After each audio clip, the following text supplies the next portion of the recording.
നമസ്കാരം, എല്ലാവർക്കും എൻ്റെ യൂട്യൂബ് ചാനലിലേക്ക് സ്വാഗതം. ഞാൻ ഇന്ന് ചെയ്യാൻ പോകുന്ന റീഡിംഗ് നിങ്ങളുടെ വ്യക്തിയുടെ ശരിക്കുമുള്ള സ്വഭാവം എന്താണ്, അതാണ് നമ്മൾ നോക്കുന്നത്. നിങ്ങളുടെ വ്യക്തിയുടെ ശരിക്കുമുള്ള സ്വഭാവം. അപ്പൊ നമ്മൾ ഓറക്കിൾ മെസ്സേജ് വെച്ചാണ് തുടങ്ങുന്നത്. ജനറൽ റീഡിംഗ് ആണ്, എല്ലാവർക്കും റെസനേറ്റ് ചെയ്യില്ല. പേഴ്സണൽ റീഡിംഗ് വേണമെന്നുള്ളവർക്ക് വാട്സ്ആപ്പ് നമ്പർ ഡിസ്ക്രിപ്ഷൻ ബോക്സിൽ ഇട്ടിട്ടുണ്ട്, എന്നെ കോൺടാക്ട് ചെയ്യാം കേട്ടോ. അപ്പോ ഓറക്കൽ മെസ്സേജ് ആണ് നമ്മൾ ആദ്യം നോക്കുന്നത്. ഭഗവാനെ, ഓം നമ ശിവായ, ഓം നമ ശിവായ, ഓം നമ ശിവായ, ഓം നമ ശിവായ. കുറെ അധികം കാർഡുകൾ വീണിട്ടുണ്ട്. നമുക്ക് നോക്കാം എന്താണെന്ന്. ഇത് നിങ്ങളുടെ വ്യക്തിയെ കുറിച്ച് അറിയേണ്ട, അല്ലെങ്കിൽ നിങ്ങളുടെ ബന്ധത്തും ഈ വ്യക്തിയുമായിട്ടുള്ള ബന്ധം ഇതെങ്ങനെയാണ് എന്നതിനെ കുറിച്ചാണ് അറിയേണ്ടത്. ഈ വ്യക്തിയോട് പൊളൈറ്റ് ആയിട്ട് സംസാരിക്കണമെന്ന് പറയുന്നുണ്ട്. ഈ വ്യക്തിക്ക് എന്താ പറയാ, റൂഡായിട്ട് സംസാരിക്കുന്ന ഇഷ്ടമല്ല. റെസ്പെക്ട്ഫുള്ളി നിങ്ങൾ ഈ വ്യക്തിയോട് സംസാരിക്കണമെന്ന് പറയുന്നുണ്ട്. നിങ്ങൾക്ക് ഇതിന്റെ ക്ലാരിറ്റി കിട്ടണമെങ്കിൽ നിങ്ങൾ ഓം ജപിക്കണമെന്ന് പറയുന്നുണ്ട്. പിന്നെ നിങ്ങൾക്ക് ഈ വ്യക്തിയുടെ മുകളിൽ ഒരു പവർ ഉണ്ടെങ്കിൽ, ഇപ്പൊ നിങ്ങളുടെ സ്നേഹം അല്ലെങ്കിൽ നിങ്ങളോട് ഈ വ്യക്തിക്ക് ഭയങ്കര ആത്മാർത്ഥതയാണെങ്കിൽ അത് മറ്റുള്ളവരെ ഉപദ്രവിക്കാൻ വേണ്ടി നിങ്ങൾ ഉപയോഗിക്കരുതെന്ന് പറയുന്നുണ്ട്. ഈ വ്യക്തിയുടെ അമ്മ, അച്ഛൻ എന്ന് വെച്ചാൽ നമ്മൾ വിവാഹം കഴിച്ച ഒരു വീട്ടിലേക്ക് ചെല്ലുമ്പോൾ നമ്മളുടെ ഭാര്യ അല്ലെങ്കിൽ ഭർത്താവ് നമ്മളുടെ കൺട്രോളിൽ വരികയാണെങ്കിൽ പിന്നെ അവരുടെ ബന്ധുക്കൾക്ക് എതിരായിട്ട് നമ്മൾ പ്രവർത്തിക്കും ചില സമയത്ത്, അല്ലേ? കാരണം നമ്മൾ പറയുന്നതാണ് ഇവർ കേൾക്കുന്നത്. അവരുടെ വീട്ടിലുകാരെ ഇവർക്ക് ഒരു എന്താ പറയാ, റെസ്പെക്റ്റും ഇല്ലാതെ പെരുമാറുമ്പോൾ നമ്മളത് അനുവദിച്ചു കൊടുക്കുകയാണ്. ഓക്കെ, കുഴപ്പമില്ല, ഞാൻ പറയുന്ന കേട്ടാ മതി, അവര് പറയുന്ന ഒന്നും കേൾക്കണ്ട. നിങ്ങളുടെ വീട്ടുകാരെയും ഇവരെ അനുസരിക്കാതെ വരും, ഇവരുടെ വീട്ടുകാരെ അനുസരിക്കാതെ വരും. കാരണം നിങ്ങൾ അതാണ് പറഞ്ഞു കൊടുക്കുന്നത്, അല്ലെങ്കിൽ നിങ്ങൾ അത് റെസ്ട്രിക്ട് ചെയ്യുന്നില്ല. നിങ്ങളുടെ വീട്ടുകാരെ റെസ്പെക്ട് ചെയ്യണമെന്ന് നിങ്ങൾ ഇവരോട് പറയുന്നില്ല. കാരണം ഇവരോട് പറഞ്ഞാൽ ഇവര് നിങ്ങൾക്ക് എതിരായാലെന്നുള്ള പേടി. അപ്പോ ഇതൊക്കെ ഒരുതരം പവറാണ്. അത് മിസ്യൂസ് ചെയ്യരുത്, മറ്റുള്ളവരെ ഉപദ്രവിക്കാൻ വേണ്ടി ഉപയോഗിക്കരുത് എന്ന് പറയുന്നുണ്ട്. പിന്നെ ഈ വ്യക്തിയുമായിട്ടുള്ള നിങ്ങളുടെ ഒരു വളരെ നീണ്ട ഒരു റിലേഷൻഷിപ്പാണ് നിങ്ങൾക്ക് പറയുന്നത്. കുറച്ചൊക്കെ പ്രശ്നങ്ങൾ ഉണ്ടാകും. പിന്നെ ഇതുവരെയുള്ള പ്രശ്നങ്ങളെല്ലാം ഭഗവാനായിട്ട് മാറ്റിയിട്ടുണ്ട് എന്ന് പറയുന്നുണ്ട്. ഒരു വിഘ്നങ്ങളെല്ലാം മാറ്റി. ഈ ബന്ധത്തിൽ നേരത്തെ വളരെയധികം പ്രശ്നങ്ങൾ ഉണ്ടായിരുന്നു, അതെല്ലാം മാറ്റിയിട്ടുണ്ട്. അപ്പോ ഇത് ചിലപ്പോൾ പലർക്കുള്ള മെസ്സേജ് ആയിരിക്കും, ചിലർക്ക് മിക്കതും റെസനേറ്റ് ചെയ്യും, അറിയില്ല. ശിവരാത്രിയോടനുബന്ധിച്ച് നിങ്ങളും ഈ വ്യക്തിയുമായിട്ടുള്ള റിലേഷൻഷിപ്പ് ഒന്നും കൂടെ ശക്തിപ്പെടും. പ്രശ്നങ്ങളെല്ലാം ഒന്നും കൂടെ മാറി കിട്ടുമെന്ന് പറയുന്നുണ്ട്. നിങ്ങൾ ഈ റിലേഷൻഷിപ്പിൽ ഇമോഷൻസിൽ കൺട്രോൾ വെക്കണം. ദേഷ്യപ്പെടുകയോ ചീത്ത പറയുകയോ ഒന്നും ചെയ്യരുത്. ചിലർക്ക് അനാവശ്യം പറയുക എന്നത് തന്നെയാണ് ഏറ്റവും വലിയ തെറ്റ്. മനസ്സിലായോ? അപ്പൊ അവർക്കത് ഒരു ചീത്ത വിളിച്ചു കഴിഞ്ഞാൽ അവർക്കത് ആക്സെപ്റ്റ് ചെയ്യാൻ പറ്റില്ല. അത് മതി ആ ഒരു റിലേഷൻഷിപ്പ് തകരാറിലാക്കാൻ. അപ്പൊ അതുകൊണ്ടാണ് വളരെ സൂക്ഷിച്ച് സംസാരിക്കണമെന്ന് പറയുന്നുണ്ട്. ഇമോഷൻസിൽ കൺട്രോൾ വെക്കണമെന്ന് പറയുന്നുണ്ട്. പിന്നെ കുറച്ച് ടോക്സിക് ആണ് നിങ്ങളുടെ സിറ്റുവേഷൻ എന്ന് പറയുന്നുണ്ട്. അത് മിക്കവാറും ഒബ്സഷൻ കൊണ്ടായിരിക്കാം, അല്ലെങ്കിൽ ഒരാൾക്ക് മറ്റേയാളിൽ കൂടുതൽ ആധിപത്യം ഉള്ളത് കൊണ്ടായിരിക്കാം. എന്തായാലും ഡീടോക്സിഫൈ ചെയ്യണം നിങ്ങളുടെ റിലേഷൻഷിപ്പ്. ടോക്സിസിറ്റി വളരെ കൂടുതലാണെന്ന് പറയുന്നുണ്ട്. പിന്നെ നിങ്ങൾ ഈ വ്യക്തിയുമായിട്ടുള്ള റിലേഷൻഷിപ്പിൽ നിങ്ങൾക്ക് ചെയ്യാൻ പറ്റാത്ത കുറെ കാര്യങ്ങൾ ഈ വ്യക്തി പറയുമ്പോൾ നിങ്ങൾ ആ വ്യക്തിയെ പ്ലീസ് ചെയ്യാൻ വേണ്ടി ചെയ്യാമെന്ന് പറയുന്നുണ്ട്. അത് പാടില്ല. നിങ്ങൾ ചെയ്യാൻ ആഗ്രഹിക്കാത്ത കാര്യങ്ങൾ ചെയ്യാൻ പറ്റില്ല എന്ന് തുറന്ന് പറയണം. സൗമ്യമായിട്ട് റെസ്പെക്റ്റോടെ പറഞ്ഞാൽ മതി എന്നാണ് പറയുന്നത്. ദേഷ്യപ്പെടുകയൊന്നും വേണ്ട എന്ന് പറയുന്നുണ്ട്. പിന്നെ രുദ്രമന്ത്രം ജപിക്കണമെന്ന് പറയുന്നുണ്ട്. കാരണം നിങ്ങൾക്ക് ഒരു ശക്തി കിട്ടാൻ വേണ്ടിയിട്ടാണ്. നിങ്ങൾക്ക് എല്ലാവർക്കും ദൈവത്തിന്റെ അനുഗ്രഹം ഉണ്ടെന്ന് പറയുന്നുണ്ട്. പിന്നെ ചില കാര്യങ്ങൾ ഈ റിലേഷൻഷിപ്പിൽ ടോക്സിക് ആണെന്നല്ലോ എന്ന് പറഞ്ഞല്ലോ. അപ്പൊ ആരെ പ്രീതിപ്പെടുത്താൻ വേണ്ടിയിട്ടാണ് നിങ്ങൾ ഇത് ചെയ്യണമെങ്കിൽ നിങ്ങൾ അത് കൈവിട്ട് കളയണം. ചെയ്യാൻ പറ്റാത്ത കാര്യങ്ങൾ ചെയ്യാൻ പറ്റില്ല എന്ന് പറയണം. കാരണം നമ്മൾ കൂടുതൽ അംഗീകരിച്ചു കൊടുക്കുമ്പോൾ ഈ റിലേഷൻഷിപ്പ് ഒരു എന്താ പറയാ, ഒരു തിരിച്ചു പിടിക്കാൻ പറ്റാത്ത ഒരു നാശത്തിലേക്കാണ് പോയിക്കൊണ്ടിരിക്കുന്നത്. അപ്പൊ നിങ്ങൾക്ക് ഈ റിലേഷൻഷിപ്പ് വേണമെന്നുണ്ടെങ്കിൽ നിങ്ങള് കുറെ കാര്യങ്ങൾ ചെയ്യേണ്ട കാര്യങ്ങൾ ചെയ്യണം, ചെയ്യേണ്ടാത്ത കാര്യങ്ങൾ ചെയ്യണ്ട. അതാണ് യൂണിവേഴ്സ് നിങ്ങൾക്ക് മെസ്സേജ് തന്നിരിക്കുന്നത്. കുറച്ചധികം മെസ്സേജ് ഉണ്ടായിരുന്നു. നിങ്ങള് ചെയ്യേണ്ടാത്ത കാര്യങ്ങൾ ചെയ്യാതിരിക്കുകയും ചെയ്യേണ്ട കാര്യങ്ങൾ കൃത്യമായി ചെയ്യുകയും ചെയ്തു കഴിഞ്ഞാൽ ഈ റിലേഷൻഷിപ്പിൽ നല്ലൊരു റിസൾട്ട് നിങ്ങൾക്ക് കിട്ടുമെന്നാണ് യൂണിവേഴ്സ് നിങ്ങളോട് പറയുന്നത് കേട്ടോ. അപ്പൊ ഈ വ്യക്തിയുടെ സ്വഭാവമാണ് നമ്മൾ നോക്കുന്നത്. ഈ വ്യക്തിയുടെ ശരിക്കും ഓവറോൾ എനർജി ജനറലി എന്താണ്? ഈ വ്യക്തിയുടെ എനർജി നോർമലി ഈ വ്യക്തി എന്ത് എനർജിയിലാണ് ഇരിക്കുക, അതാണ് നമ്മൾ നോക്കുന്നത്. ഭഗവാനെ, ഈ വ്യക്തിയുടെ നോർമൽ ആയിട്ടുള്ള എനർജി എന്താണ്?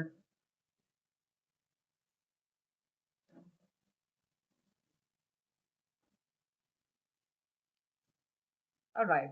ഈ വ്യക്തിക്ക് തീരുമാനങ്ങൾ എടുക്കാൻ ബുദ്ധിമുട്ടുള്ള ഒരു എനർജി ആണെന്നാണ് പറയുന്നത്. ഒരു ഡിസിഷൻ എടുക്കാൻ പെട്ടെന്നൊന്നും ചാടിക്കേറി എടുക്കില്ല. വളരെയധികം ആലോചിച്ചിട്ടാണ് എല്ലാ കാര്യങ്ങളും നോക്കിയിട്ട് എല്ലാ സൈഡിലും ഇമോഷൻസ് ആയിട്ട് ഒരിക്കലും ഈ വ്യക്തി ഒരു തീരുമാനവും എടുക്കാറില്ല എന്നാണ് പറയുന്നത്. എല്ലാം വളരെ പ്രാക്ടിക്കൽ ആയിട്ട് ചിന്തിച്ച് വളരെ ആലോചിച്ച് തീരുമാനങ്ങൾ എടുക്കണതാണ്. ഞാൻ ഇങ്ങനെ ഒരു തീരുമാനം എടുത്താൽ ഇതിന്റെ ഭവിഷ്യത്ത് എന്തായിരിക്കും, ഇതുകൊണ്ട് ആർക്കൊക്കെയാണ് പ്രശ്നം ഉണ്ടാകാൻ പോകുന്നത്, ആർക്കൊക്കെയാണ് ഗുണമുണ്ടാകാൻ പോകുന്നത്, ഇതൊക്കെയാണ്, പിന്നീട് ഇത് പണിയായിട്ട് വരുമോ, എല്ലാം വളരെ ആലോചിച്ച് തീരുമാനമെടുക്കുന്ന ഒരു വ്യക്തിയാണ് നിങ്ങളുടെ വ്യക്തി.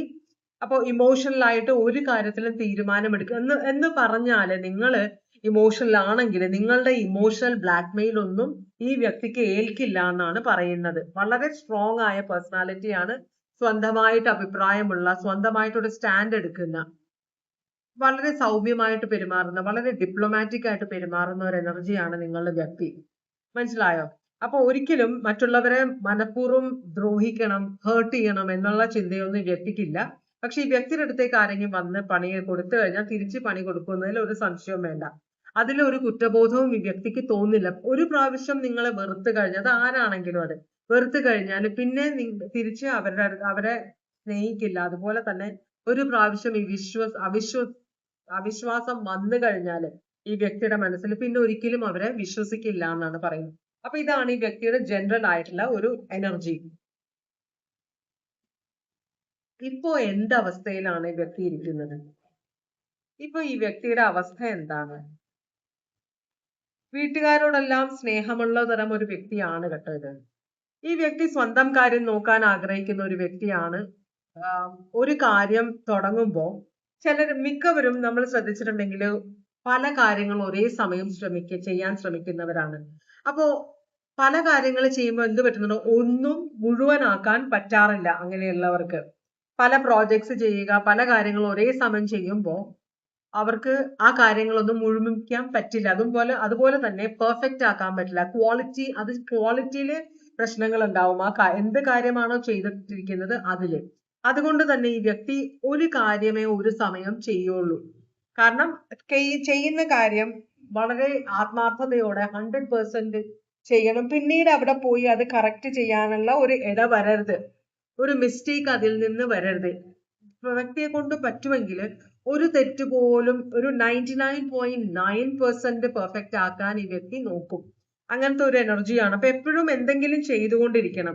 സ്വന്തം ഇംപ്രൂവ്മെന്റ്, സ്വന്തം ക്യാരക്ടറിൽ വ്യത്യാസം, ജോലിയിൽ ഇംപ്രൂവ്മെന്റ്, സ്കില്ലിൽ ഇംപ്രൂവ്മെന്റ്, എന്തെങ്കിലും ചെയ്തുകൊണ്ടിരിക്കും ഈ വ്യക്തി. വെറുതെ ഇരിക്കുന്ന സ്വഭാവമല്ല.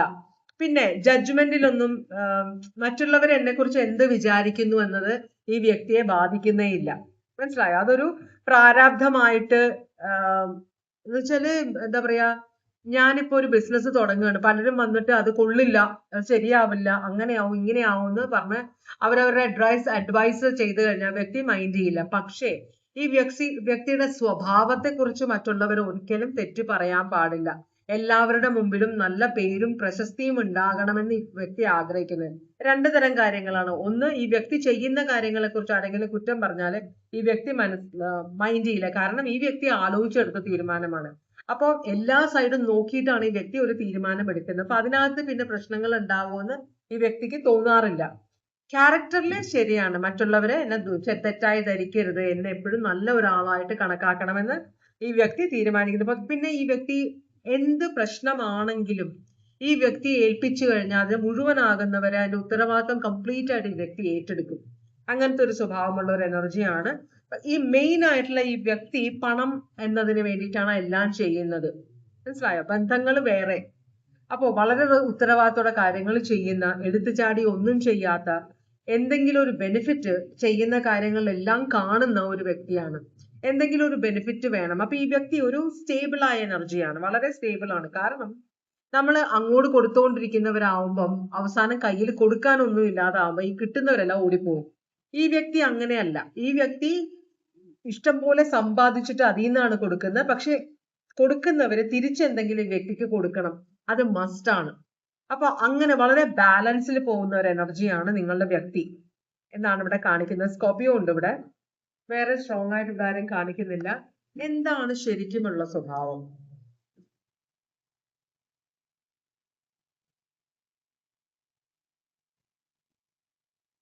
ഇക്കരെ നിൽക്കുമ്പോ അക്കരെ പച്ചാന്ന് വെച്ച് ഓടുന്ന ആളല്ല, മനസ്സിലായി. എല്ലാം വളരെ പ്ലാനിങ്ങോട് കൂടി ചെയ്യുന്ന ഒരു എനർജി ആണെന്ന് പറഞ്ഞു.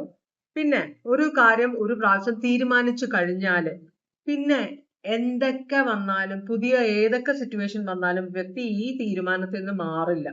അവിടെ അതിൽ തന്നെ ഉറച്ചു നിൽക്കും. എന്ന് വെച്ചാൽ ഇക്കരെ നിൽക്കുമ്പോ ഓക്കെ, ഈ വ്യക്തി വേണോ ആ വ്യക്തി വേണോ, ഇവര് കല്യാണം തന്നെ 2-3 പേരെ കണ്ടു. അപ്പൊ 2-3 പേരായിട്ട് സംസാരിച്ചു, തീരുമാനം എടുത്തിട്ടില്ല. പക്ഷെ അവസാനം ഒരു തീരുമാനം എടുത്തു കഴിഞ്ഞാല് പിന്നെ ആ തീരുമാനത്തിൽ ഒരു മാറ്റം ഈ വ്യക്തി വരുത്തില്ല. കാരണം ഈ വ്യക്തി എടുക്കുന്ന തീരുമാനമാണ്, അത് എല്ലാ സൈഡും ആലോചിച്ചിട്ടാണ്. അപ്പൊ ഒരു സ്ഥലത്ത് ഉറച്ചു നിൽക്കുന്ന ഒരു വ്യക്തിയാണ്, മനസ്സിലായോ? വളരെ സ്റ്റേബിൾ ആയ എനർജിയാണ്, ഓടി നടക്കുന്ന എനർജി അല്ല. വളരെ സാവധാനം കാര്യങ്ങൾ ചെയ്യുന്ന ഒരു എനർജിയാണ്.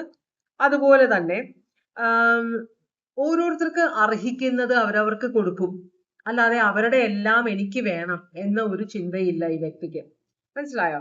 അപ്പോ അതുകൊണ്ട് തന്നെ ഈ വ്യക്തിയോട് ഉള്ളവര് വളരെ കുറവായിരിക്കും. എല്ലാവരെയും വളരെ ഡിപ്ലോമാറ്റിക് ആയിട്ട് പെരുമാറാൻ, എല്ലാവർക്കും എന്താണ് വേണ്ടതെന്ന് അറിഞ്ഞു പെരുമാറുന്ന ഒരു എനർജിയാണ്. അത് ഫാമിലിയിലാണെങ്കിലും പുറത്താണെങ്കിലും എല്ലാം, മനസ്സിലായോ? അഭിപ്രായമില്ലാത്ത ആളല്ല. പക്ഷേ ഈ വ്യക്തി അതുപോലെ തന്നെ നല്ലൊരു സുഹൃത്താണ്, നല്ലൊരു ഭർത്താവ്, ഭാര്യ, മകൻ, മകൾ, ആരുമായിക്കോട്ടെ, സിസ്റ്റർ, ബ്രദർ, ഫ്രണ്ട്, ഓഫീസിൽ ജോലി ചെയ്യുന്ന, ഒപ്പം ജോലി ചെയ്യുന്ന എല്ലാം. ഇവരെന്ന് വെച്ചാല് നമ്മളുടെ ബെസ്റ്റ് ഫ്രണ്ട് ആണെങ്കിൽ എപ്പോഴും നമ്മളോട് ലോയൽ ആയിരിക്കും എന്നും പറഞ്ഞ് നമ്മളുടെ തെറ്റുകള് നമ്മളോട് പറയാതിരിക്കില്ല. മറ്റുള്ളവരോട് നമ്മൾ തെറ്റ് പറയില്ല, അവരോട് പ്രശ്നം ഉണ്ടാവുമ്പോ നമ്മളുടെ കൂടെ നിൽക്കും. പക്ഷെ അത് കഴിയുമ്പോ നമ്മളോട് വന്ന് പറയും, നീ ചെയ്തത് തെറ്റാണ്, നീ എൻ്റെ ഒരു ഫ്രണ്ട് ആയതുകൊണ്ട്, അല്ലെങ്കിൽ ഭാര്യ ആയത്, ഭർത്താവ്, മകൻ, മകൾ ആയതുകൊണ്ട് മാത്രമാണ് നിന്റെ കൂടെ ഞാൻ നിന്നത്, പക്ഷെ ചെയ്തത് തെറ്റാണ് എന്ന് പറയും, മുഖത്ത് നോക്കി പറയും. അപ്പൊ ഈ എന്താ പറയാ, ചങ്ങാതി നന്നായാൽ കണ്ണാടി വേണ്ട എന്ന് പറയും. മിക്ക നമ്മളുടെ ചങ്ങാത്തവും നമ്മൾ നോക്കിക്കഴിഞ്ഞാല് ആ ചങ്ങാത്തങ്ങളൊക്കെ എങ്ങനെയാണ്, മറ്റു ഫ്രണ്ട്സിന്റെ തെറ്റുകൾ അവർ ചെയ്യുന്നത് കണ്ടാലും, അവർ ചെയ്യുന്നത് തെറ്റാണെന്ന് മനസ്സിലാക്കിയാലും ഒരിക്കലും തിരുത്താൻ ശ്രമിക്കാറില്ല. കാരണം തിരുത്തി കഴിഞ്ഞാൽ അവര് നമ്മളെ ഉപേക്ഷിച്ച് പോകുമെന്നൊരു പേടി നമ്മളിൽ എല്ലാവർക്കും ഉണ്ട്, അല്ലെ? അപ്പോ ജെനുവിൻ ഫ്രണ്ട്ഷിപ്പ് എന്ന് പറഞ്ഞാൽ വളരെ വിരളമാണ്. ജെനുവിൻ ഫ്രണ്ട്ഷിപ്പ് എന്ന് പറഞ്ഞാല് കളിയാക്കുന്നവരല്ല, വെറുതെ തെറ്റ് ചെയ്യാതെ തെറ്റ് ചെയ്തു എന്ന് പറയുന്നവരല്ല. പക്ഷേ നമ്മളുടെ എന്ത് പ്രശ്നത്തിലും നമ്മളുടെ കൂടെ നിൽക്കും. പക്ഷേ നമ്മൾക്ക് നേരായ വഴി കാണിച്ചു തരുന്നവരാണ് നല്ല സുഹൃത്തുക്കൾ. അങ്ങനെയുള്ള സുഹൃത്തുക്കൾ വളരെ കുറവാണ്. വളരെ സുഹൃത്ത് ബന്ധങ്ങൾ തന്നെ വളരെ കുറവാണ്. മിക്കവരും റിലേഷൻഷിപ്പ് പോകുമെന്ന പേടിയിൽ സത്യം തുറന്നു പറയാത്ത, എല്ലാം കണ്ണടച്ചിരുട്ടാക്കുന്ന, മനസ്സിലായി, എല്ലാം അറിഞ്ഞിട്ടും കണ്ണടച്ചിരുട്ടാക്കുന്ന, അതുപോലെ തന്നെ അതേസമയം മറ്റുള്ളവരോട് ഇവരുടെ കുറ്റം പറയുന്ന ആളുകളായിരിക്കും. ഇപ്പൊ 2-3 ഫ്രണ്ട്സ് ഉണ്ടെങ്കിൽ ഒരാളില്ലാത്തപ്പോ ഈ 2 പേരും കൂടെ അയാളുടെ കുറ്റം പറയും, അയാളോട് നേരിട്ട് പറയില്ല, മനസ്സിലായി. അങ്ങനെയുള്ള ഒരു ഫ്രണ്ട്ഷിപ്പാണ് നമ്മൾ കൂടുതൽ കാണുക. പിന്നെയുള്ളവര് നമ്മളെ പരസ്യമായിട്ട് മറ്റു ഫ്രണ്ട്സിന്റെ മുമ്പിൽ വെച്ച് കളിയാക്കും, എന്നിട്ട് പറയും തമാശ പറഞ്ഞതാണെന്ന്, മനസ്സിലായി. ഹേർട്ട് ആവുന്ന ആൾക്ക് അത് മനസ്സിലാകും തമാശയല്ലാന്ന്. പക്ഷേ അത് തിരിച്ചു പറയാൻ പറ്റില്ല, കാരണം തമാശയാണ് പറഞ്ഞാൽ പിന്നെ ഒരു സീൻ എന്തിനാ ക്രിയേറ്റ് ചെയ്യണമെന്ന് വെച്ചാൽ എല്ലാവരും മിണ്ടാതിരിക്കും. അതൊന്നും നല്ല ഫ്രണ്ട്ഷിപ്പ് അല്ല. നമുക്ക് അതുകൊണ്ട് ഗുണമില്ല, ദോഷമേ ഉണ്ടാവുള്ളൂ. അപ്പോ പിന്നെ ചിലര് സിമ്പതിക്ക് വേണ്ടിയിട്ട് നമ്മൾ ചിലപ്പോ ഭർത്താവിന്റെ പ്രശ്നങ്ങൾ, ഭാര്യയുടെ പ്രശ്നങ്ങൾ, ഫ്രണ്ട്സിന്റെ പ്രശ്നങ്ങളെല്ലാം നമ്മളുടെ ഫ്രണ്ട്സിനോട് പറയും, സംസാരിക്കും. പക്ഷെ ആ ഫ്രണ്ട്സ് അത് എത്ര പേരോട് പറയുന്നുണ്ട്? നിങ്ങളുടെ ഈ ദുഃഖങ്ങൾ കാണുമ്പോൾ അവർ മനസ്സിൽ എന്തോരം സന്തോഷിക്കുന്നുണ്ട് എന്നൊന്നും നമ്മൾ ചിന്തിക്കാറില്ല. നമ്മൾ നമ്മളുടെ ഭാരം അങ്ങോട്ട് ആരുടെ മുമ്പിലാണോ അവരുടെ മുമ്പിലേക്ക് ഇറക്കി വെക്കും.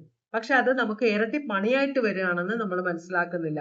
ഈ വ്യക്തി അങ്ങനെയല്ല, ലോയൽ ആണ്, മനസ്സിലായി. നിങ്ങളുടെ കുറ്റം മറ്റേയാളോട് പറയില്ല, പരസ്യമായിട്ട് നിങ്ങളെ കളിയാക്കില്ല, മറ്റുള്ളവരെ കളിയാക്കുമ്പോ കൂടെ നിന്ന് ചിരിക്കില്ല, അങ്ങനത്തെ ഒരാളാണ്. പക്ഷെ നിങ്ങൾ തെറ്റ് ചെയ്താല് ആരും പറഞ്ഞില്ലെങ്കിലും നിങ്ങളോട് പറയും, പേഴ്സണൽ ആയിട്ട് പറയും, നിങ്ങൾ ചെയ്യണ തെറ്റാണെന്ന്. അപ്പൊ ഇത് അങ്ങനത്തെ ഒരു സ്വഭാവമുള്ള ഒരാളാണ്. ഇത് നിങ്ങളുമായിട്ട് റിലേഷൻഷിപ്പിൽ ഇരിക്കുന്ന വ്യക്തിയാണിത്. അതുപോലെ തന്നെ ഈ വ്യക്തി ഇഷ്ടമില്ലാത്ത കാര്യങ്ങളൊന്നും എത്ര എക്സൈറ്റിംഗ് ആണെന്ന് പറഞ്ഞാലും ഈ വ്യക്തിക്ക് ഇഷ്ടമില്ലാത്ത ഒരു കാര്യം ഈ വ്യക്തിയെ കൊണ്ട് ആർക്കും ചെയ്യാൻ പറ്റില്ല. അതുപോലെ തന്നെ വളരെ സ്ലോ എല്ലാവരും ചെയ്തു കഴിഞ്ഞു. ഇപ്പൊ നമ്മൾ കേൾക്കാറില്ലേ, ദേ അയാള് ചെയ്തു. ഇപ്പൊ നമ്മളോട് പറയും, നിനക്ക് എന്താ ചെയ്താല്, ദേ ഇവൻ ചെയ്ത് കണ്ടില്ലേ, അവൻ ചെയ്ത് കണ്ടില്ലേ. നമ്മൾ അവനും ഇവനും ചെയ്യുന്നത് കണ്ട് നമ്മൾ എന്തിനാണ് ചെയ്യേണ്ടത്? നമ്മളെ സമയത്ത് നമ്മൾക്ക് ഇഷ്ടമുള്ള കാര്യങ്ങൾ, നമ്മൾക്ക് ശരിയെന്ന് തോന്നുന്ന കാര്യങ്ങളല്ലേ നമ്മൾ ചെയ്യേണ്ടത്, അല്ലെ? അല്ലാതെ അവര് ചെയ്യുന്നുണ്ട് ഇവര് ചെയ്യുന്നുണ്ട് ഞാനും ചെയ്യും നീയും ചെയ്യണം എന്ന് പറയുന്നതിൽ അർത്ഥമില്ല. അതാണ് ഈ വ്യക്തി ചെയ്യുന്നത്. ഈ വ്യക്തി ആര് പറഞ്ഞാലും ചെയ്യില്ല. ഈ വ്യക്തി മനസ്സിലാക്കിയ ചെയ്യണമെന്ന് തോന്നുന്ന കാര്യങ്ങൾ മാത്രമേ ഈ വ്യക്തി ചെയ്യുള്ളൂ. ആർക്കും ഈ വ്യക്തിയെ ഉന്തിത്തള്ളിയ ഒരു കാര്യവും ചെയ്യാനായിട്ട് പറ്റില്ല എന്നാണ്. അപ്പൊ ഇതിൽ കുറെ പോസിറ്റീവായ കാര്യങ്ങളാണ്. ചില സമയത്ത് നമുക്ക് അത് ബുദ്ധിമുട്ടുണ്ടാവും, ഈ വ്യക്തിയുടെ ശാഠ്യം എന്ന് നമ്മൾ പറയും. ഒരു ഒറ്റ ബുദ്ധിയാണ്, ആര് പറഞ്ഞാലും കേൾക്കില്ല. ചില സമയത്ത് അത് നല്ലൊരു സ്വഭാവമാണ്. എല്ലാവരും പറയുന്ന കേൾക്കണ കാര്യമില്ല. അപ്പൊ നമ്മൾക്ക് ചിന്തിക്കാൻ ബ്രെയിൻ തന്നിട്ടുണ്ട്, നമ്മൾ അതുകൊണ്ട് ചിന്തിച്ച് കാര്യങ്ങൾ തീരുമാനിക്കുന്നു, അല്ലെ?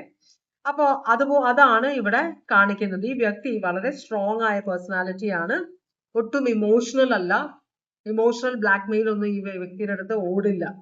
ഈ വ്യക്തി എന്തെങ്കിലും ചെയ്യണമെങ്കിൽ അത് ഈ വ്യക്തിക്ക് ശരിയാണെന്ന് തോന്നുമ്പോൾ മാത്രമേ ഈ വ്യക്തി ചെയ്യുള്ളൂ എന്നാണ് പറയുന്നത്. അപ്പോ ഇതാണ് ഈ വ്യക്തിയുടെ സ്വഭാവം. ഇവിടെ ക്യാൻസർ സോഡിയാക് സൈന്റെ റിവേഴ്സ് സൈഡ് ആണ് വന്നിരിക്കുന്നത്. ഒട്ടും ഇമോഷണൽ അല്ല. ഇമോഷണൽ ബ്ലാക്ക്മെയിൽ ചെയ്യാൻ ആരെയും അനുവദിക്കുകയുമില്ല. ഈ വ്യക്തി ഒട്ടും ചെയ്യുകയുമില്ല. ഇവിടെ ജഡ്ജ്മെന്റ് തിരിച്ചാണ് വന്നിരിക്കുന്നത്. ഈ വ്യക്തി ആരെയും ജഡ്ജ് ചെയ്യുന്നില്ല. മനസ്സിലായോ? ഈ വ്യക്തി എല്ലാവരും പറയുന്ന കേൾക്കുന്നുണ്ട്. ആ വ്യക്തി സ്വയം അവരെ കുറിച്ചൊരു ഇത് നടത്തുന്നല്ലാതെ ഇത് നിങ്ങൾ ചെയ്തത് തെറ്റാണ്, എന്ന് പറഞ്ഞ് ഇവർ ചെയ്യുന്നത് എന്താണ് ചെയ്യുന്നത് എന്ന് പറഞ്ഞ് മറ്റുള്ളവരോട് പറഞ്ഞു നടക്കുന്ന സ്വഭാവം ഒന്നുമില്ല. എപ്പോഴും സ്വന്തം ക്യാരക്ടർ ഇംപ്രൂവ് ചെയ്യണം, എന്റെ ലൈഫ് സ്റ്റൈൽ ഇംപ്രൂവ് ചെയ്യണം എന്ന ഒരു ചിന്തയുള്ള ഒരു വ്യക്തിയാണിത്. സ്കോർപിയോയും ക്യാൻസറുമാണ് സ്ട്രോങ് ആയിട്ട് ഇവിടെ വന്നിട്ടുള്ളത്. അപ്പൊ ഇതാണ് നിങ്ങളുടെ വ്യക്തിയുടെ സ്വഭാവം. നല്ലൊരു സ്വഭാവമായിട്ടാണ് എനിക്ക് ഫീൽ ചെയ്തത്. ഓക്കെ, അപ്പൊ ഇതുവരെ എന്റെ റീഡിംഗ് കണ്ടുകൊണ്ടിരുന്ന എല്ലാവർക്കും വളരെയധികം നന്ദി. എല്ലാവർക്കും ഭഗവാൻ സന്തോഷവും സമാധാനവും സംതൃപ്തിയും സമൃദ്ധിയും ആയുരാരോഗ്യ സൗഖ്യവും അനുഗ്രഹിച്ചു തരാൻ ഇടയാകട്ടെ എന്ന് ആശംസിക്കുന്നു. വീണ്ടും ഒരു റീഡിങ്ങുമായിട്ട് വരാം. എല്ലാവരും സേഫ് ആയിട്ടിരിക്കുക. നാളെ ഈസ്റ്റർ ആണ്. അപ്പോൾ എല്ലാ ക്രിസ്ത്യൻ സഹോദരന്മാർക്കും സഹോദരിമാർക്കും ഈസ്റ്റർ ആശംസകൾ. എല്ലാവരും സേഫ് ആയിരിക്കുക. Take care. Bye bye.